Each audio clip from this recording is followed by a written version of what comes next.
When I was a marketing intern in my early 20s, I was that guy, believe it or not, who was so silent in meetings. I wouldn't speak up. Not because I didn't have any ideas, but because I was very concerned of people's judgments.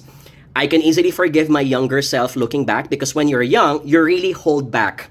You're very insecure of what other people think about your opinions.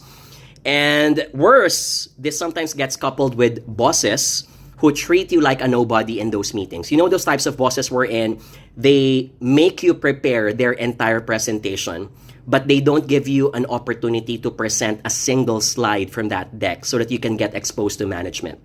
Or they treat you like an assistant by their side because they reduce you to someone who will just take down the minutes of the meeting and that's it.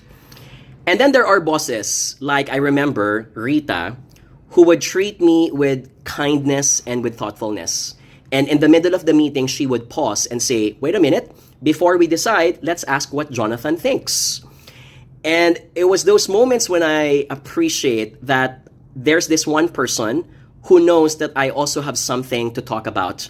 That what I only needed is that extra nudge or that extra encouragement that it's okay to speak up, that it's a safe space to share my creativity and my ideas in a meeting. So I'm not here to say that leaders are supposed to spoon feed their people all the time if they cannot share their thoughts.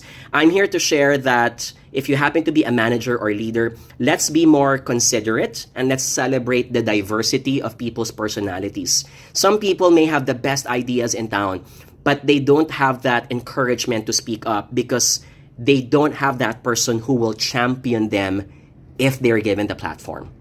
So once in a while, pause and say, what do you think, Jonathan? What do you think, Anna? If you have interns in a meeting, don't let them be passive viewers. Let them be active participants in a meeting too. If you have more questions about career management and success, you can send me your questions and we'll find a way to answer them.